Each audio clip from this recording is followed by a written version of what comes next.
जय हिंद दोस्तों। आज हम लोग पुनः उपस्थित हुए अपने दूसरे सेशन को आगे बढ़ाने के लिए।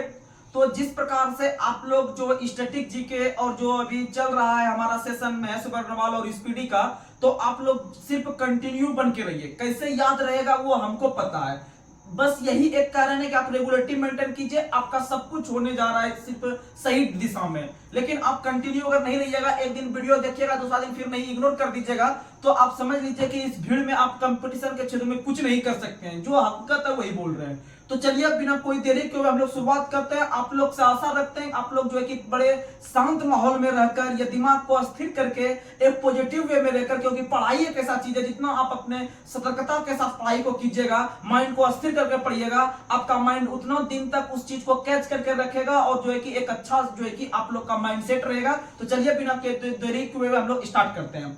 तो आज का टॉपिक है महान्यायवादी व नियंत्रक माले का परीक्षक। तो इसको जो भी कॉमन क्वेश्चन आता है आपका लो लेवल से हाई लेवल तक, उसे हम लोग कवर करने का प्रयास करते हैं। तो चलिए, यहां पर महान्यायवादी और महालेखा नियंत्रक है। तो आप लोग को एक कॉमन जानकारी दे दे कि जो महान्यायवादी है वह भारत सरकार का सरकारी वकील होता है। जैसे कि अगर आपके और मेरे बीच या किसी दो समुदाय के बीच अगर झगड़ा झांटी होता है, तो दोनों वकील चुन के जाते हैं कोर्ट में केस लड़ने के लिए, और जाके दोनों पार्टी अपना अपना पक्ष रखते हैं। तो उसी प्रकार से सरकार जो है कि अपने से खुद लड़ने के लिए नहीं जाते हैं। अगर सरकार का बात करते हैं तो सरकार पे भी केस होता है, सरकार भी लड़ाई करते हैं। ये नरेंद्र मोदी या राष्ट्रपति भी अपना पक्ष जाके सर्वोच्च न्यायालय में जाके रख सकते हैं।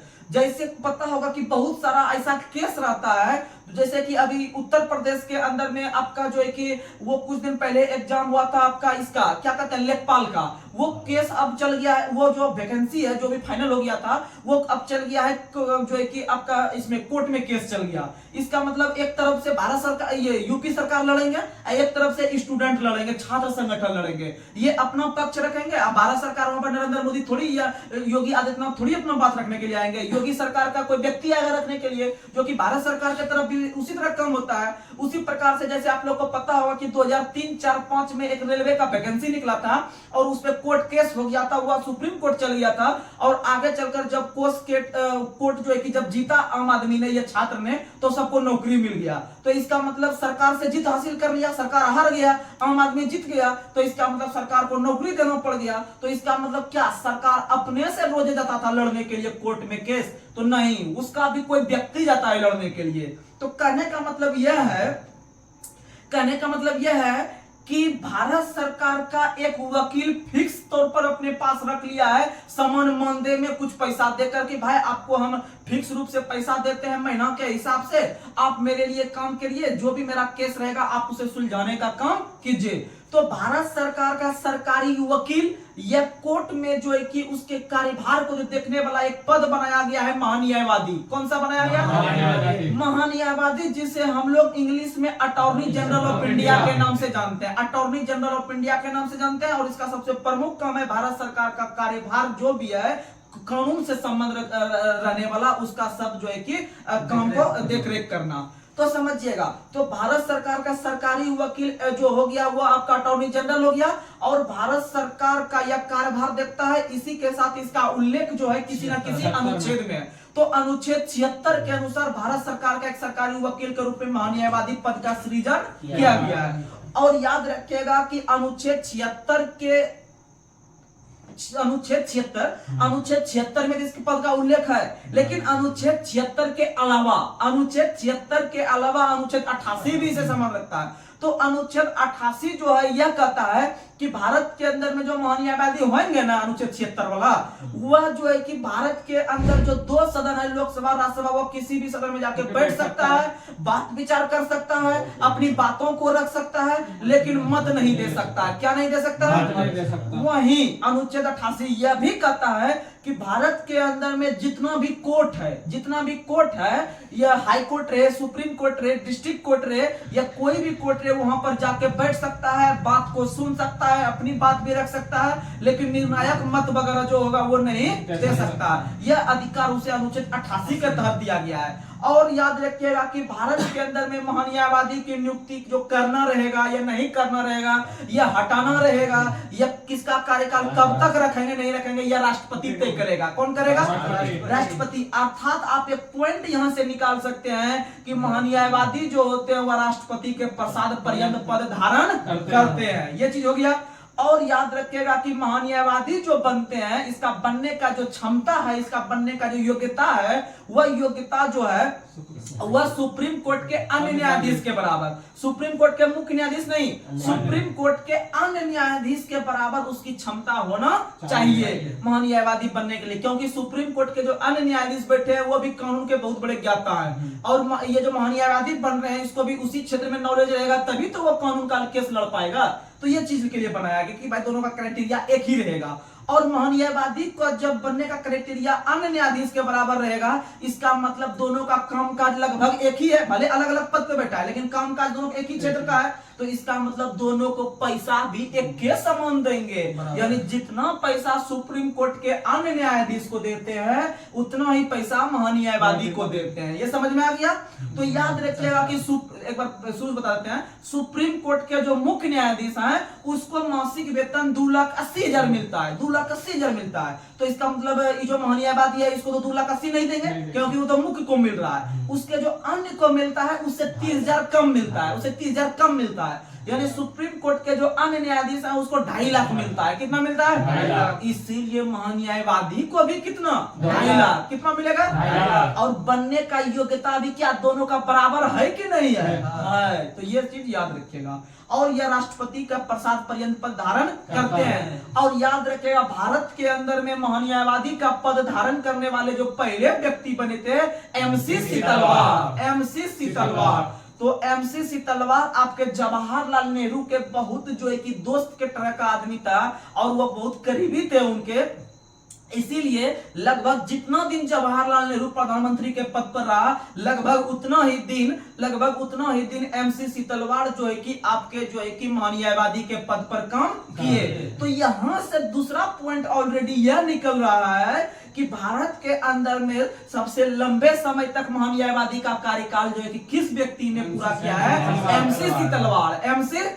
क्योंकि आप लोग को पता है कि भारत के अंदर में जवाहरलाल नेहरू लगभग 16 वर्ष तक प्रधानमंत्री रहे हैं, लगभग 16 वर्ष तक, और ये भी लगभग 15-16 वर्ष रह सकते हैं। समझ लीजिए अभी 75 वर्ष आजादी या संविधान का 78 वर्ष हुआ लागू हुए, 75 वर्ष, तो उसमें से अगर कोई व्यक्ति 16 वर्ष तक पद पे रहा है इसका मतलब जरूर है कि वो अधिकतम रह रहा है। तो याद रखिएगा सबसे पहला भी MC तलवार और सबसे लंबे समय तक भी MC तलवार, और यह जवाहरलाल नेहरू के समय बने थे। ये चीज हो गया।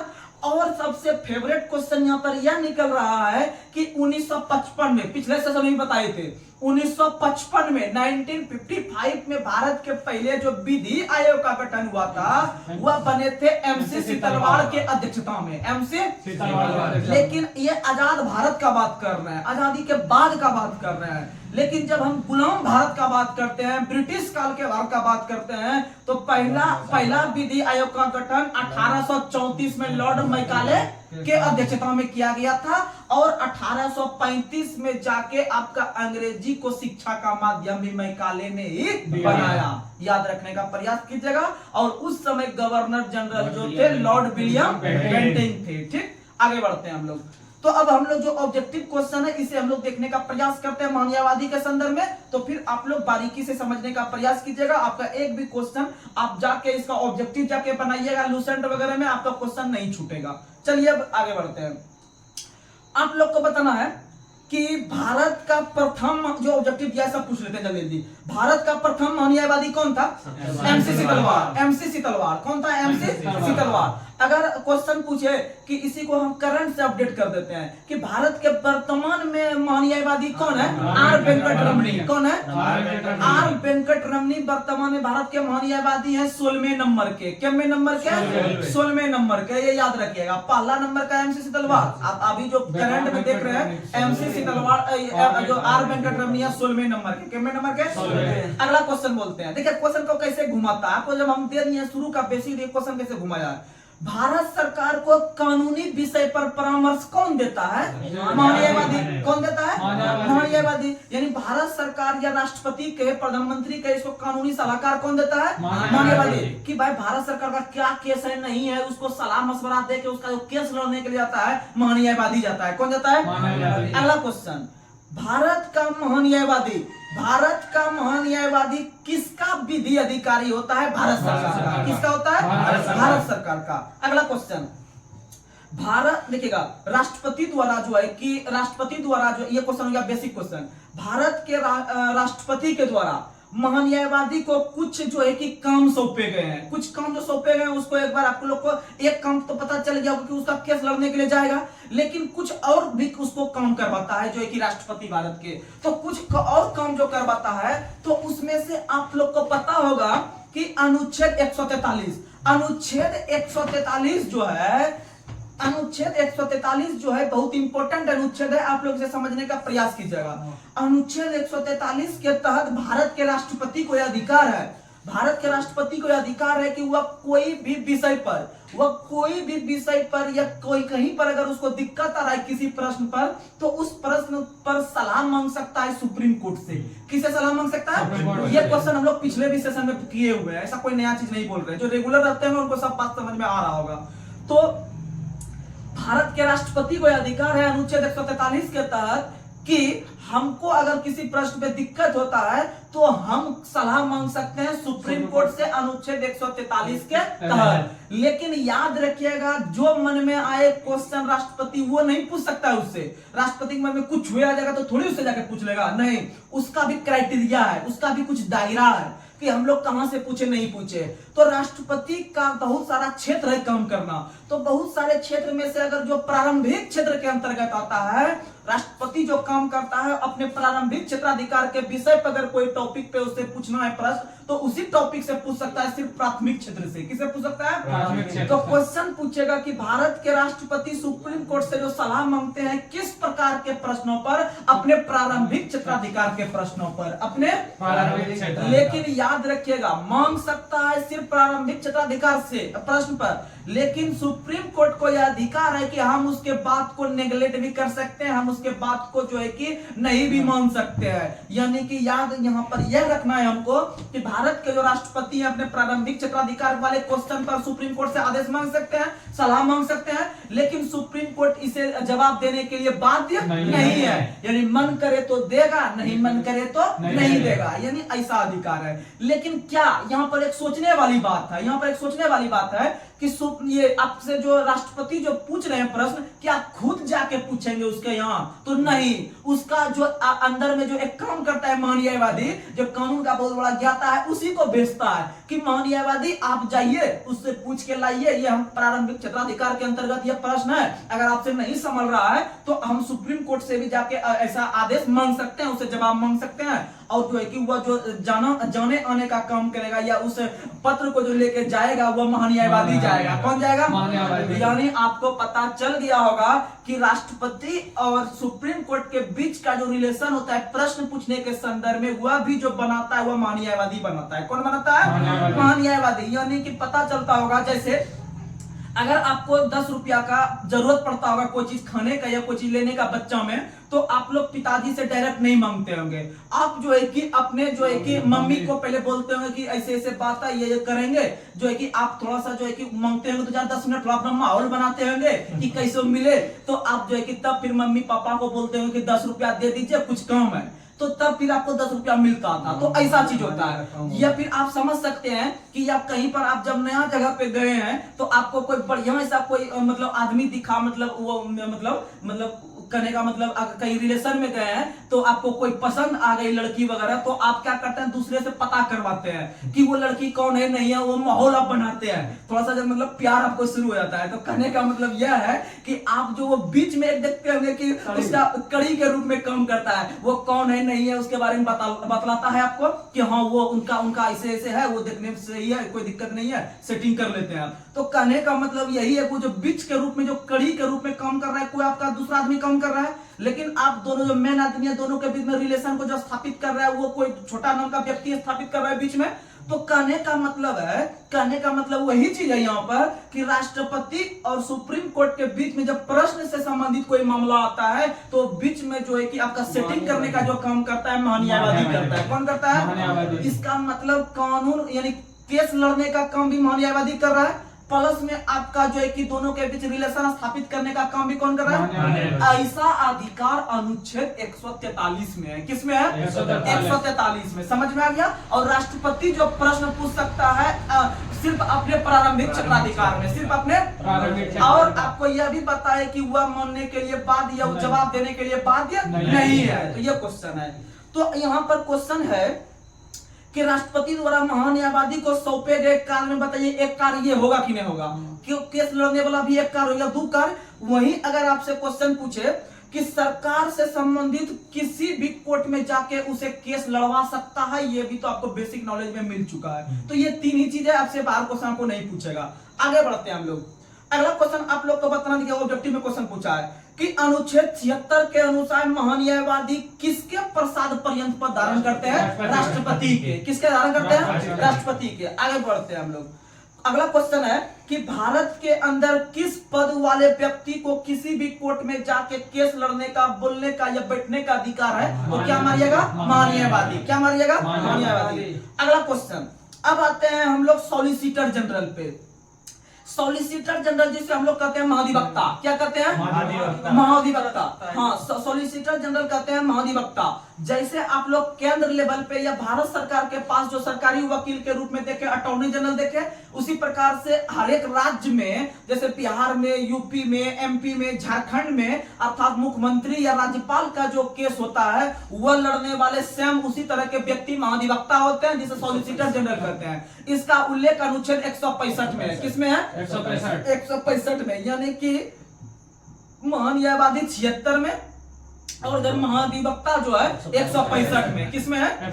165 में। तो सेम वही चीज समझना है। अगर हम इसको महाधिवक्ता का नियुक्ति करवाएंगे तो वह राज्यपाल करेंगे। कौन करवाएंगे? राज्यपाल करवाएंगे। वह राज्य लेवल पे होगा। वहीं अगर हम इसके योग्यता का बात करेंगे तो वहां पर आपको बताए थे केंद्र लेवल पे सुप्रीम कोर्ट के अन्य न्यायाधीश। तो इसका मतलब राज्य लेवल पे जो हाईकोर्ट होता है इसका अन्य न्यायाधीश, इसका अन्य न्यायाधीश के बराबर, और पैसा भी इसको अन्य न्यायाधीश के बराबर ही देंगे। तो याद रखिएगा 225 इसको देंगे। और ये हाई कोर्ट के जो हाई कोर्ट के जो मुख्य न्यायाधीश होते हैं उसको 250 मिलता है। हाई कोर्ट देखिएगा, फिर समझिए, सुप्रीम कोर्ट का जो मुख्य होता है उसको 280 देते हैं। सुप्रीम कोर्ट के मुख्य को 280 और वहीं पर सुप्रीम कोर्ट के अन्य को 250 देते हैं। यानी सुप्रीम कोर्ट का अन्य अब बराबर हाई कोर्ट का मुख्य, हाई कोर्ट का मुख्य, दोनों इक्वल है। दोनों क्या है? इक्वल है। और यानी कि 250 से कम जो होता है 225 होता है, वो हो गया हाई कोर्ट का अन्य, हाई कोर्ट का अन्य। और हाई कोर्ट के अन्य को मिलता है 225, इसीलिए महाधिवक्ता को भी कितना मिलेगा? 225 मिलेगा। समझ में आ गया? आगे बढ़ते हैं।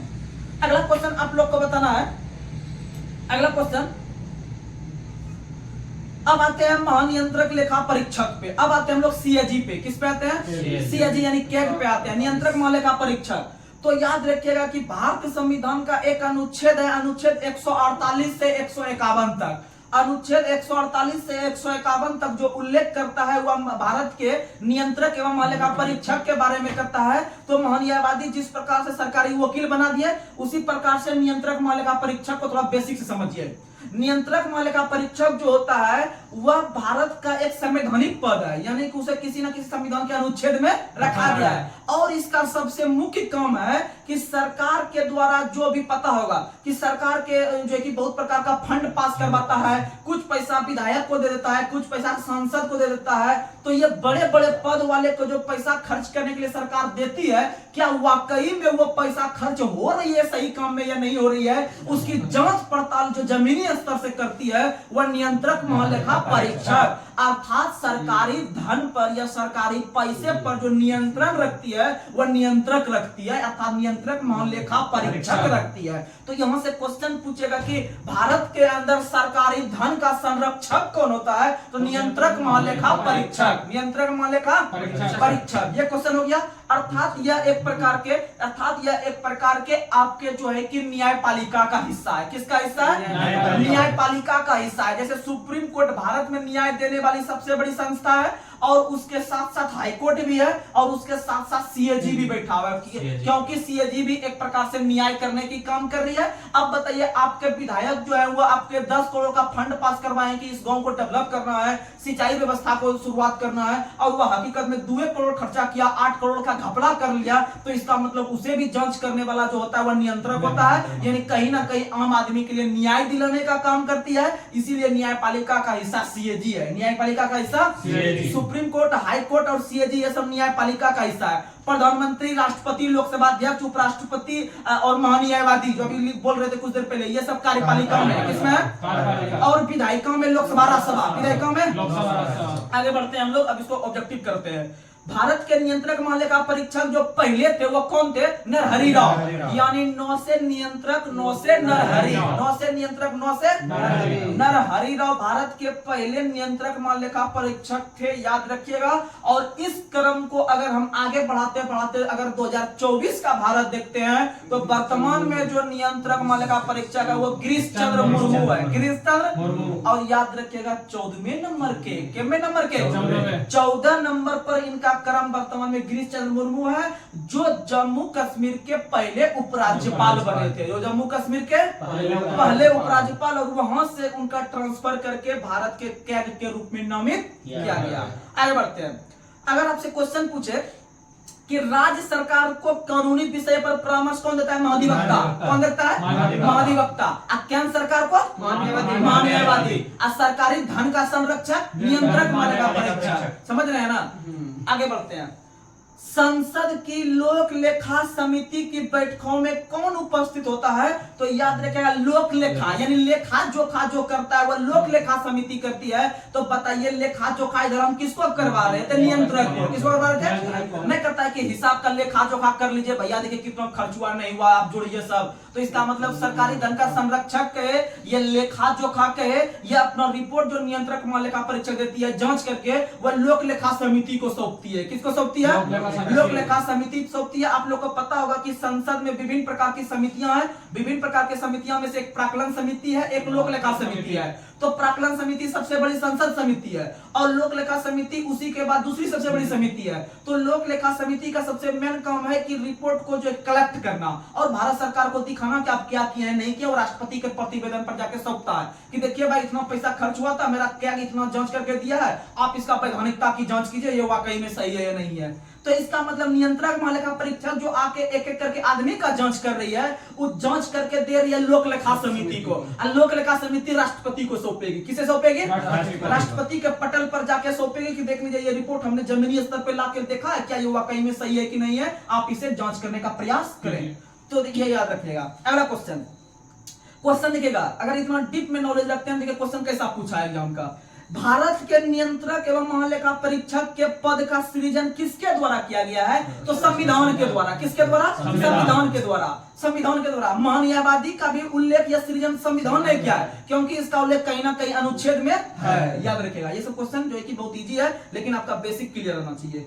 तो याद रखिएगा कि अगला क्वेश्चन बोल रहे हैं भारत के नियंत्रक एवं महालेखा परीक्षक का कार्यकाल कितने वर्ष का? 6 वर्ष का। कितने वर्ष का? 6 वर्ष का। अब इससे पहले आपको हम महान्यायवादी का कार्यकाल नहीं बताए, क्योंकि आपको हम उसमें लॉजिक लेकिन दे चुके हैं कि महान्यायवादी को जो प्रसाद पर्यंत पद धारण करता है वो राष्ट्रपति का। इसका मतलब जो है कि राष्ट्रपति महान्यायवादी का कोई फिक्स कार्यकाल नहीं होता है, जब चाहे राष्ट्रपति उसे प्रसाद के रूप में खा सकता है और जो है कि नहीं भी खा सकता है, वो उसके विवेक पर निर्भर है। तो याद रखेगा राष्ट्रपति के द्वारा महान्यायवादी का डेट फिक्स किया जाता है, और वहीं आपका नियंत्रक महालेखा परीक्षक का सामान्यतः कार्यकाल 6 वर्ष। कितना वर्ष? 6 वर्ष। अगला क्वेश्चन देखिए, क्वेश्चन कैसा है देखिएगा। भारत का नियंत्रक महालेखा परीक्षक जो है किसका मार्गदर्शक होता है? लोक लेखा समिति का। किसका होता है? लोक लेखा, क्योंकि लोक लेखा समिति के ही अंडर में काम करती है नियंत्रक महालेखा परीक्षक, और नियंत्रक महालेखा परीक्षक सब डाटा स्टोरेज करके जो है कि किसको सौंप देती है? लोक लेखा को। जैसे भी पूछे आप मार सकते हैं। अगला क्वेश्चन बताना देखिए क्वेश्चन कैसे पूछा है, फिर आपको बताते हैं। भारत के अंदर में कौन सा पद लोक लेखा निधि का मुख्य अभिभावक कहलाता है? नियंत्रक महालेखा परीक्षक। कौन कहलाता है? नियंत्रक महालेखा परीक्षक, यानी कि वो मेन आपका जो है कि रोल निभा रहा है किसी की जांच करने में, नियंत्रण रखने में। अगला क्वेश्चन देखिए कैसे पूछा है। राज्य एवं केंद्र सरकार के सभी खर्चों की वित्त जांच कौन करती है? नियंत्रक महालेखा परीक्षक। नियंत्रक महालेखा परीक्षक। अगला क्वेश्चन, और आपको हम पिछले सेशन में भी या फिर हर सेशन में बताते हैं कि जितना भी सरकारी पद है सभी को जो वेतन मिलता है वो संचित निधि से। कहां से मिलता है? और संचित निधि का वर्णन 266 और आकस्मिक 267, आकस्मिक 267, संचित 266 और लोक लेखा 266 का सेकंड, 266 का सेकंड। तो ऐसे आपका डेवलप करेगा धीरे धीरे के क्वेश्चन करके। आगे बढ़ते हैं। तो क्वेश्चन पूछा है कि नियंत्रक महालेखा परीक्षक का पेंशन व भत्ता जो भरपाई किया जाता है किसके द्वारा? भारत की संचित। अगला क्वेश्चन, तो याद रखिएगा कि भारत के नियंत्रक एवं महालेखा परीक्षक की नियुक्ति एवं पद मुक्ति, यानी उसको रिटायरमेंट या फिर उसको जो हटाते हैं और उसको जो नियुक्त करते हैं अनुच्छेद 148 के तहत। किसके तहत? 148 के तहत। और याद रखिएगा 149 के तहत, 149 के तहत जो है कि नियंत्रक महालेखा परीक्षक का कार्य अधिकार शक्ति की चर्चा है। कार्य अधिकार शक्ति की चर्चा है, अर्थात उसको कौन कौन सी शक्ति प्राप्त है आप लोग देख लिए होंगे और कौन कौन सा काम करते हैं वो देख लिए होंगे, तो इसमें कोई दिक्कत नहीं होना चाहिए। और आप लोग को पता है कि वह जो रिपोर्ट पेश करता है लोक लेखा समिति को, यह अनुच्छेद 151 के तहत उसको शक्ति प्राप्त है। 151 के तहत, यानी नियुक्ति और उसका जो पदच्युत हो रहा है वह 148 के तहत, और उसका कार्य अधिकार शक्ति 149 में है, और लास्ट में जाके वो रिपोर्ट करके साइड हो जाता है, अर्थात 151 में रिपोर्ट, 151 में रिपोर्ट। अगला क्वेश्चन, अगला क्वेश्चन आप लोग को बताना है, संविधान के किस अनुच्छेद के तहत धन विधेयक को परिभाषित किया गया है? 110। धन विधेयक 110। देखिए विधेयक 2-3 हुआ था, बहुत इंपॉर्टेंट है। धन विधेयक 110, अब वित्त विधेयक 117, वित्त विधेयक 117, वित्त विधेयक 117, धन विधेयक 110, धन विधेयक 110, वित्त विधेयक 117, और अभी एक और चीज बताए थे विनियोग विधेयक 114, विनियोग विधेयक 114। और क्योंकि वहाँ आकस्मिक निधि से जब पैसा निकालेगा तो राष्ट्रपति अपने मन से नहीं निकालेगा, उसके लिए भी कुछ प्रोसेस होता है जो कि लोग आपका विनियोग विधेयक के तहत जो है कि पास करवा के पैसा निकाला जाता है। अगला क्वेश्चन, लोकसभा अध्यक्ष अपना त्याग पत्र किसे सौंपता है? लोकसभा उपाध्यक्ष को। किसे सौंपता है? आप लोग को बता दे कि लोकसभा का जो अध्यक्ष होता है उसका शपथ नहीं होता है, उसका शपथ नहीं होता है, वह वरिष्ठतम के रूप में अपने से ग्रहण कर लेते हैं। तो याद रखिएगा कि लोकसभा का जो अध्यक्ष होता है अगर वह त्याग पत्र देगा तो उपाध्यक्ष को देगा, और उपाध्यक्ष अपना त्याग पत्र अध्यक्ष को देगा, उपाध्यक्ष अपना त्याग पत्र अध्यक्ष को, यानी अपने में अदला बदली कर लेता है, अपने में अदला बदली कर लेता है। और वर्तमान में लोकसभा अध्यक्ष ओम बिरला है। कौन है? ओम बिरला है। आगे अगला क्वेश्चन, 17वें नंबर के अगला क्वेश्चन, संविधान के किस अनुच्छेद के अनुसार लोकसभा के सीटों का राज्यों के मध्य आवंटन जो जनगणना के आधार 1971 के आधार पर किया गया है वह अनुच्छेद 82 के तहत। आप लोग को बता दे कि प्रत्येक चुनाव ये लोकसभा चुनाव जो होता है उस चुनाव के पहले जो है कि लोकसभा का क्षेत्र का थोड़ा बहुत बंटवारा कर देता है। अगर जहां पर जनसंख्या आप लोग को पता होगा कि 7.5 लाख से 10 लाख के जनसंख्या पर एक लोकसभा का गठन किया जाता है, तो इसका मतलब जहां पर जनसंख्या अधिक होगा तो उसका क्षेत्र का जरूर है कि बंटवारा करेगा, नहीं तो वहां पर ज्यादा लोकसभा मत हो जाएगा, ज्यादा वोट हो जाएगा, वो जो है कि आपका असमान वृद्धि हो जाएगा वहां पर। तो कहने का मतलब है कि किसी भी लोकसभा क्षेत्र का जो कट कटाव करके या उसमें जो कि आपका थोड़ा बहुत बंटवारा करके दूसरे में अगर सटाना पड़ेगा उसको, तो ये जो ऐसा करता है, यह ऐसा करना जो कहलाता है, हमारे संविधान में एक भाषा का यूज किया जाता है परिसीमन करना। क्या करना? परिसीमन करना। यानी चुनाव के कुछ दिन पहले क्षेत्र को जो परिसीमित करता है, अर्थात जो पहले से जितना उसका क्राइटेरिया था उतना ही जो उसको कर देता है काट छांट के, उसको कहा जाता है परिसीमन। क्या कहता है? परिसीमन। और आप लोग को पता होगा, याद करते होंगे कि भारत में अभी तक 4 परिसीमन आयोग का गठन किया गया है, 4 परिसीमन आयोग का गठन किया गया है, और ये 4 परिसीमन आयोग का जो गठन किया गया है अनुच्छेद 82 के तहत। किसके तहत? 82। और अंतिम बार 2002 में किया गया था, अंतिम बार 2002 में किया गया था, याद रखने का प्रयास कीजिएगा। और यह 1971 के जनगणना वर्ष पे लिया जाता है। जैसे आप लोग राष्ट्रपति पढ़िएगा डिटेल में तो आप लोग को पता चलेगा कि राष्ट्रपति के चुनाव में जो भाग लेते हैं उसमें जनसंख्या 1971 के आधार पर ही गणना किया जाता है, 1971 के आधार पर ही गणना, क्योंकि भारत सरकार के द्वारा पहली बार जो जनगणना नीति लाया गया था 1976 में लाया गया था। कब लाया गया था? 1976 में। सब बेसिक चीज है, आपको जब डीप में पढ़िएगा तो आपको मजा आ जाएगा पढ़ के। चलिए अब आगे बढ़ते हैं। अगला क्वेश्चन आप लोग को बताना है, राज्यसभा की एकांतिक शक्ति के अंतर्गत कौन सा अनुच्छेद आता है? 249। कौन सा अनुच्छेद आता है? अनुच्छेद 249 के तहत, अनुच्छेद 249 के तहत राज्यसभा को यह अधिकार है कि अपने 2/3 बहुमत के साथ राज्य सूची का किसी विषय पर जो कि कानून बना सकती है। राज्य सूची किसी विषय पर कानून बना सकती है, वह राज्यसभा बना सकती है। कौन बना सकती है? और जानते हैं राज्यसभा को इसे बहुत ज्यादा अधिकार नहीं दिया गया, अधिकतर अधिकार लोकसभा को है। लेकिन याद रखिएगा आप लोग, जो पता होगा IAS हो गया, IPS हो गया, IFS हो गया, या कोई राज्य लोक सेवा आयोग हो गया, तो ये सब में जो संशोधन कर सकती है या इस प्रकार से जो नया और जो है कि आपका संस्था का गठन कर सकता है, यानी IAS के तरह, IPS के तरह अगर कोई नया अखिल भारतीय सभा का गठन करना रहता है तो वह राज्यसभा को अधिकार है। किसको अधिकार है? और जानते हैं ये सब क्वेश्चन NTPC में देख लीजिएगा, प्रीवियस में बहुत पूछा हुआ है कि राज्यसभा को कौन से अधिकार दिए गए हैं। तो नई अखिल भारतीय सभा के गठन के लिए, नई अखिल भारतीय सभा के गठन के लिए वह याद रखिएगा 312 के तहत जो आपका अखिल भारतीय सभा गठन कर सकती है, राज्यसभा कर सकती है। कौन कर सकती है? राज्यसभा। जैसे आप लोग को पता होगा MPPSC में नया पोस्ट का सृजन कर सकती है, UPPSC में नया पोस्ट कर सकती है, BPSC में नया पोस्ट जोड़ सकती है, वह जोड़ सकती है आपका जो है कि राज्यसभा जोड़ सकती है अनुच्छेद 312 के तहत। अगला क्वेश्चन आप लोग को बताना है, लोकसभा और राज्यसभा की गणपूर्ति सदन की कुल संख्या का कितना से कम नहीं होनी चाहिए? 1/10। कितना से कम नहीं? आप लोग को पता है कि अनुच्छेद 100 पक्की अनुच्छेद 100 यह कहता है कि लोकसभा की कार्रवाई शुरू करने के लिए कुल सदस्य जो उपस्थित है वहां पर उसका कम से कम 1/10 भाग उपस्थित होना चाहिए, जिसे हम लोग कोरम कहते हैं। क्या कहते हैं? कोरम या गणपूर्ति कहते हैं। क्या कहते हैं? गणपूर्ति, यानी कि पूर्ति होना चाहिए 1/10। जैसे 100 सदस्य एक दिन लोकसभा में उपस्थित हुआ है तो 100 का 1/10 10 हुआ।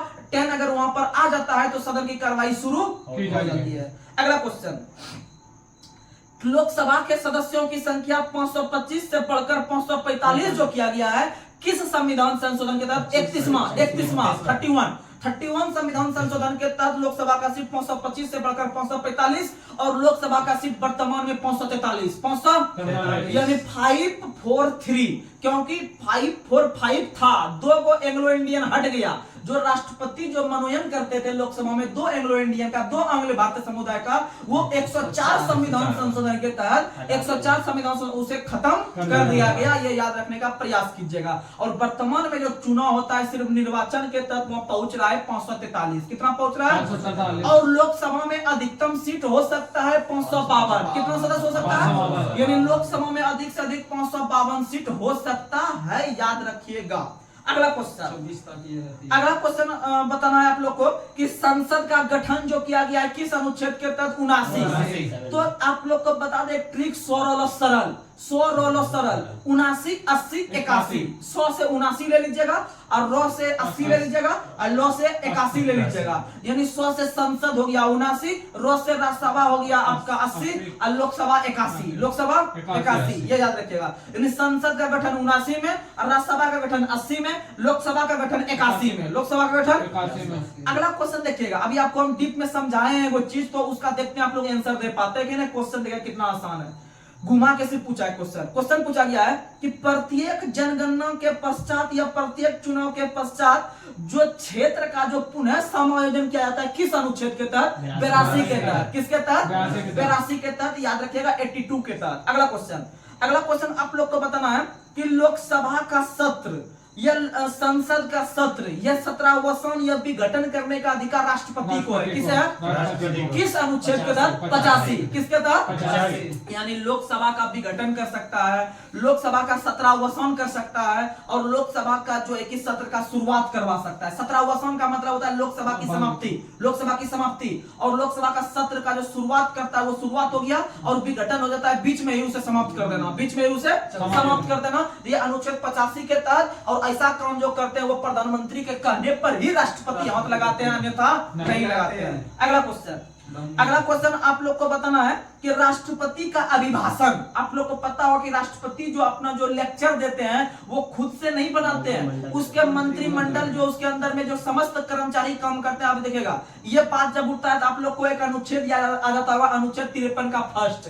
अनुच्छेद 53 का फर्स्ट, क्योंकि उसमें बताए थे कि राष्ट्रपति अपना काम खुद करते हैं या फिर अपने अधीनस्थ अधिकारी से करवाते हैं। तो इसका मतलब राष्ट्रपति जो अभिभाषण तैयार करवा रहे हैं उसका जो अंदर में काम कर रहे हैं वही कर रहे होंगे। इसका मतलब राष्ट्रपति जब वो तो करवा लिया, अभिभाषण तैयार करवा लिया, ये जो लिख लिया कॉपी में, वो तो अनुच्छेद 53 के फर्स्ट के तहत लिख लिया। लेकिन राष्ट्रपति जब आपके ऑन कैमरा पे आके या देश के सामने जब आपके लेक्चर के रूप में दे रहा होता है तो उसे हम लोग राष्ट्रपति का अभिभाषण कहते हैं, राष्ट्रपति का अभिभाषण कहते हैं, क्योंकि वो जो है कि अभिमुख होकर आम आदमी के सामने अपना भाषण को रखते हैं, अपने वक्तव्य को रखते हैं। इसका मतलब यह अनुच्छेद 87 का प्रयोग करते हैं। किसका प्रयोग करते हैं?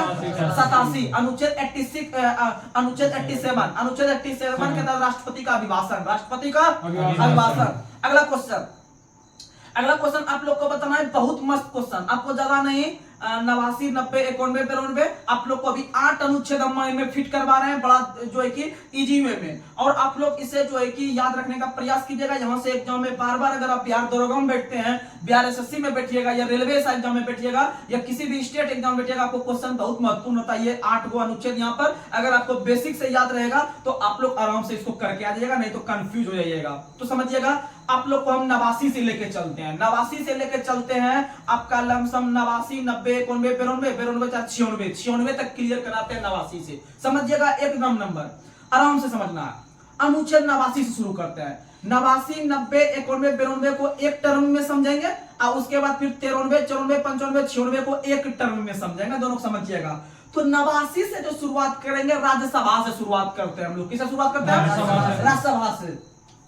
तो आप लोग को पता होगा कि राज्यसभा के अंतर्गत जो है, राज्यसभा के अंतर्गत में एक राज्यसभा के सभापति होते हैं, एक राज्यसभा के उपसभापति होते हैं, राज्यसभा के उपसभापति होते हैं। तो आप लोग को पता है कि राज्यसभा के सभापति और उपसभापति दोनों पद की चर्चा अनुच्छेद 89 में है, यानी दोनों के पद का जो सृजन कर रहे हैं अनुच्छेद 89 में कर रहे हैं। किसमें कर रहे हैं? लेकिन अनुच्छेद 64 आप लोग को पता होगा कि राज्यसभा का जो पदन सभापति था वो उपराष्ट्रपति होता है, लेकिन वो अनुच्छेद अलग है। लेकिन अनुच्छेद 89 के तहत हम राज्यसभा के सभापति के साथ साथ उपसभापति को भी देख रहे हैं। तो समझिएगा, अनुच्छेद 89 के तहत सबसे पहले हम 89 से लेके जो हम यहाँ पर 92 तक बताएंगे राज्यसभा के, 93 तक बताएंगे राज्यसभा के बारे में बताएंगे, यानी कि सॉरी 92 तक, 89, 90, 91, 92 ये बताएंगे जो है कि राज्यसभा बारे में। इसको बताएंगे, लास्ट वाला जो बताएंगे आपको वहां से लोकसभा संबंधित बताएंगे। यानी 89 में याद रखिएगा कि राज्यसभा सभापति और उपसभापति के पद की चर्चा है। वही याद रखिएगा 89 से 90 में जाएंगे तो राज्यसभा के जो सभापति उपसभापति देखे थे उसके पद रिक्त होने की चर्चा है। किसकी स्थिति में उसके पद की रिक्त होने की चर्चा है? वह अनुच्छेद जो है कि 90 में। किसमें है? 90 में। वही याद रखिएगा 90 के बाद 91 में, यानी पहले पद रिक्त कर दिए, सबसे पहले पद का स्थापना किए, फिर पद को रिक्त किए, अब फिर उसके बाद उस पद के शक्ति की चर्चा करते हैं। उस पद के शक्ति, यानी राज्यसभा के सभापति उपसभापति के क्या क्या शक्ति होंगे, इस शक्ति की चर्चा कर रहा है कौन सा अनुच्छेद? 91। कौन सा? 91। वही जो अनुच्छेद जो आपका लास्ट में बच गया 92, जो 92 अनुच्छेद बच गया, अनुच्छेद 92 कहता है कि अभी तक जो हम राज्यसभा को देख रहे थे तीनों में, इस राज्यसभा के सभापति या उपसभापति, सबसे इंपॉर्टेंट यही है, राज्यसभा के सभापति या उपसभापति से संबंधित यानी इसको पद से हटाने को लेकर अगर विचाराधीन है बात संसद में, यानी कि राज्यसभा के सभापति और उपसभापति को अपने पद से हटाने का बात अगर चल रहा है संसद में, उसके प्रति माहौल अगर बन रहा है तो वह पीठासीन अधिकारी के रूप में काम नहीं कर पाएगा, काम नहीं। यानी एक बार आपको पुनः रिकॉल करवाते हैं, राज्यसभा के सभापति उपसभापति पद की चर्चा 89 में, उसके बाद पद को रिक्त किए, उसके बाद पद को क्या कर दिया? रिक्त। 90 के तहत पद को रिक्त कर दिए, 91 के शक्ति, 91 में शक्ति, अब 92 में पीठासीन अधिकारी के रूप में दोनों काम नहीं कर पाएगा। ये हो गया 4। और जिस प्रकार से यहाँ पर राज्यसभा में देखे थे, सेम प्रकार हम शुरुआत करेंगे यहाँ से 93 में लोकसभा में। बस यहाँ लोकसभा लगा दीजिए, बस यहाँ लोकसभा लगा दीजिए। तो समझिएगा, भारत के अंदर में अनुच्छेद जो 93 हम लोग अब देखने जा रहे हैं, यहाँ से लोकसभा को सटाएंगे, यहाँ से चारों कवर लगा रहा हूं उसी तरह। तो अनुच्छेद 94 के तहत लोकसभा के अध्यक्ष और उपाध्यक्ष की चर्चा की गई है। लोकसभा के उसी में आ जाएगा आपका प्रोटेम स्पीकर, तो याद रखिएगा लोकसभा के अध्यक्ष और उपाध्यक्ष की चर्चा 93 में। और इसमें पढ़े थे अध्यक्ष को बनाने के बाद, सभापति बनाने के बाद हम देखे थे उसको पद का रिक्त, यानी 94 के तहत लोकसभा के अध्यक्ष और उपाध्यक्ष के पद रिक्त होने की चर्चा मिलती है। पद रिक्त के बाद शक्ति, पद रिक्त के बाद शक्ति, यानी ये हो गया 93, 94, 95 में लोकसभा और लोकसभा के अध्यक्ष और उपाध्यक्ष के कार्याधिकार शक्ति की चर्चा की गई है। कार्याधिकार शक्ति, आप लोग को पता होगा कि लोकसभा के अध्यक्ष ही निर्णय लेते हैं कि कोई विधेयक, धन विधेयक है या नहीं, यानी ऐसा अधिकार जो मिला है। बहुत सारा और अधिकार है, तो ये सब जो है कि अनुच्छेद 95 के तहत, किसके तहत? 95 के, ये जोड़ लीजिएगा, आपके हाथ में बात है, कोई बड़ी बात नहीं है। उसके बाद अब बताइए, लोकसभा के अध्यक्ष और उपाध्यक्ष के पद से अगर हटाने के लिए अगर बात संसद में चल रही है तो वह पीठासीन अधिकारी के रूप में काम नहीं कर पाएगा। तो यानी आप 89 से लेकर 96 तक अगर आप 2 बार सुनिएगा वीडियो और आप लिखने का प्रयास कीजिएगा, ये गारंटी देते हैं आपसे क्वेश्चन नहीं छूटेगा, एकदम नहीं छूटेगा। तो चलिए आज हम आपसे जो है कि थोड़ा सा और 10 क्वेश्चन लेते हैं स्पीडी में, उसके बाद आपको लास्ट क्वेश्चन करते हैं। तो चलिए आप लोग को बताना है, भारतीय राष्ट्रीय कांग्रेस की स्थापना, देखिएगा स्पेशली हम स्पीडी सीरीज में लाएंगे, इसीलिए किसी को टेंशन नहीं लेना। जितना हम सिलेबस देते हैं आप उसे पढ़ने का 100% प्रयास कीजिए, उसमें कहीं कोई शक नहीं होगा। तो आप लोग को बताना है, भारतीय राष्ट्रीय कांग्रेस की स्थापना किस वर्ष किया गया था? 1885, यानी 28 दिसंबर 1885 को भारतीय राष्ट्र कांग्रेस का स्थापना होता है। और भारत राष्ट्र कांग्रेस का स्थापना जब हो रहा था तो उस समय भारत के गवर्नर जनरल के रूप में जो काम कर रहे थे वो लॉर्ड डफरिन कर रहे थे। कौन कर रहे थे?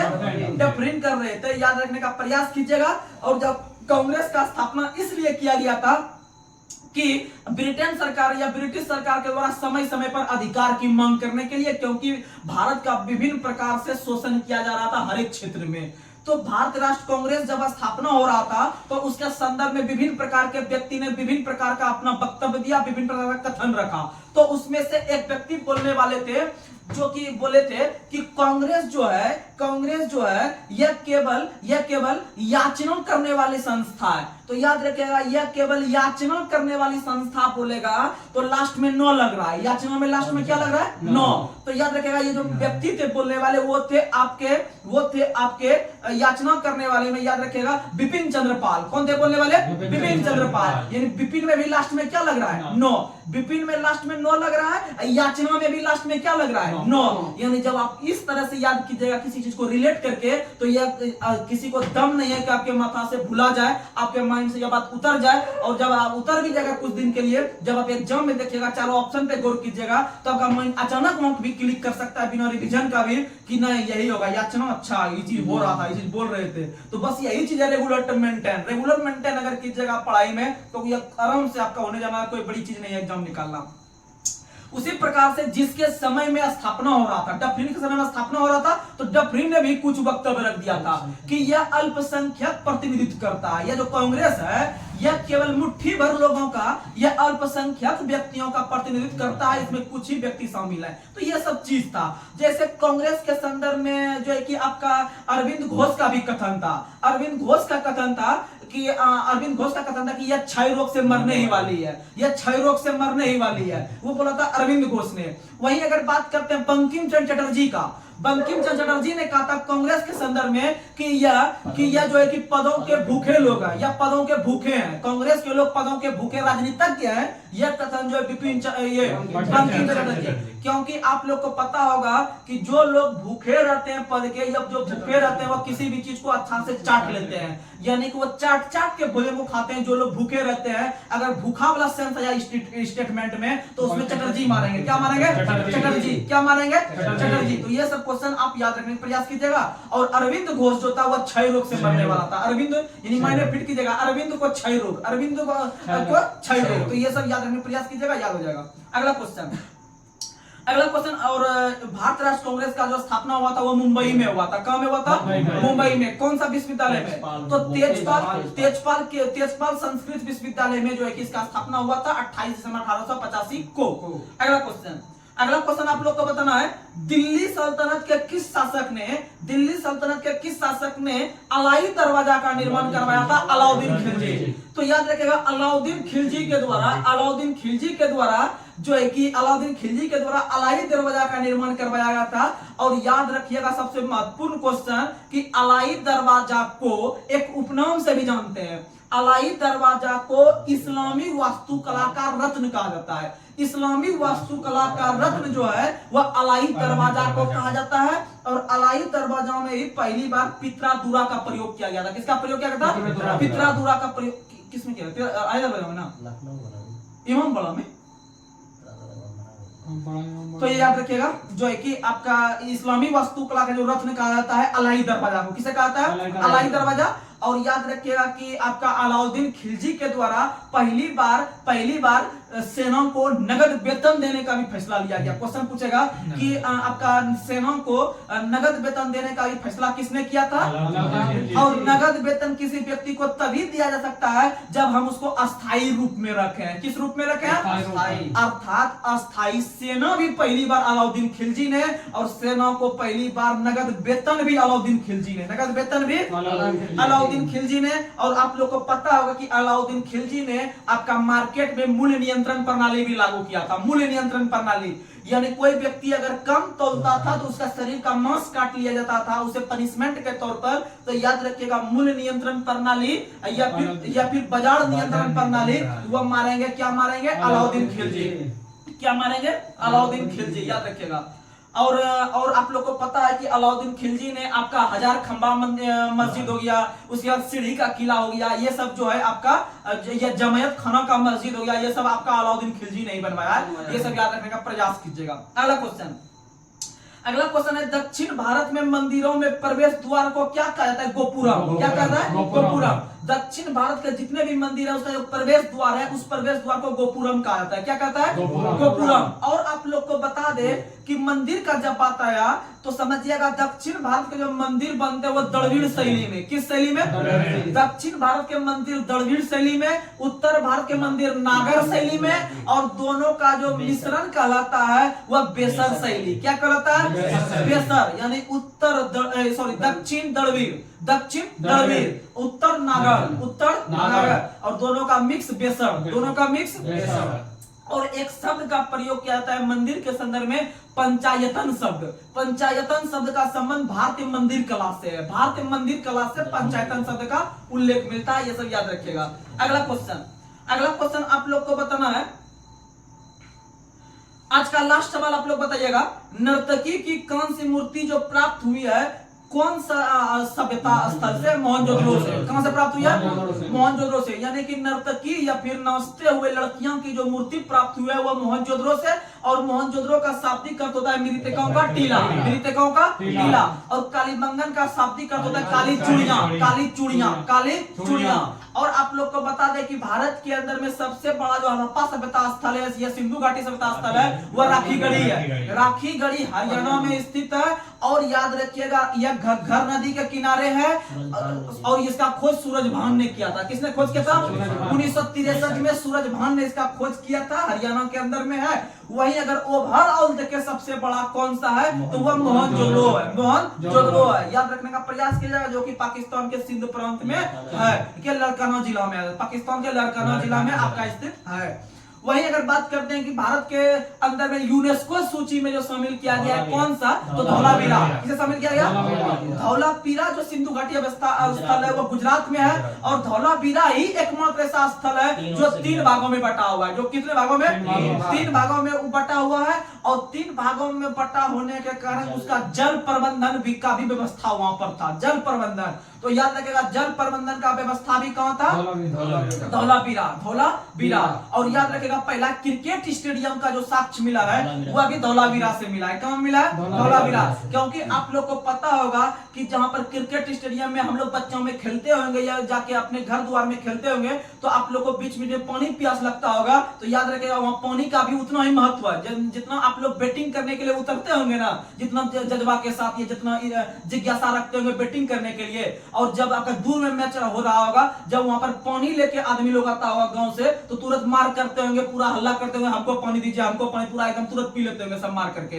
तो इसका मतलब जहां पर क्रिकेट स्टेडियम मिला है वहां पर पानी का भी साक्ष्य मिला है। जहां पर क्रिकेट स्टेडियम मिला है वहां पर पानी का भी साक्ष्य मिला है। और याद रखिएगा कि जहां पर फील्ड पे खेलते होंगे तो बहुत खिलाड़ी जब हो जाते होंगे तो उसको 3 कैटेगरी में बांट देते होंगे। बच्चा सब जाओ तुम लोग साइड में खेलो, मिडिल वाला थोड़ा उधर खेलो, और जो मेन रहता होगा जिसका दबदबा चलता होगा स्टेडियम में वो जो है कि मैन पिच पे खेलते होंगे। इसका मतलब है कि धौलावीरा में क्रिकेट स्टेडियम था और 3 भाग में बटा हुआ था, वहां पानी का भी आवश्यकता थी, यानी ये 3 पर वो जो चीज था वो धौलावीरा से प्राप्त हुआ है, इसीलिए इसको हम लोग यूनेस्को की सूची में भी शामिल किए हैं। तो ये याद रखने का प्रयास कीजिएगा। तो याद रखिएगा इधर ही किया इसको, धौलावीरा को 2019-20 में किए। तो चलिए आज का लास्ट सवाल आप लोग बताइएगा कमेंट बॉक्स में कि आप लोग को बताना है कि भारतीय राष्ट्रीय कांग्रेस की जो स्थापना हुई थी, भारत राष्ट्र कांग्रेस की जो स्थापना हुई थी, इसका स्थापना करने वाला व्यक्ति कौन था? आप लोग इसका जवाब कमेंट बॉक्स में दीजिएगा। भारत राष्ट्र कांग्रेस के संस्थापक कौन थे या स्थापना करने वाला व्यक्ति कौन था? इतना हिंट्स दे देते हैं कि वह एक भारतीय नहीं था, वह एक विदेशी व्यक्ति था जिसका संबंध स्कॉटलैंड से था। स्कॉटलैंड के व्यक्ति थे, वह एक प्रसिद्ध पक्षी विज्ञानी भी थे और असैनिक सेवक भी थे, असैनिक सेवक भी थे। तो चलिए आज का यहीं तक हम लोग सेशन को समाप्त करते हैं। तब तक के लिए धन्यवाद।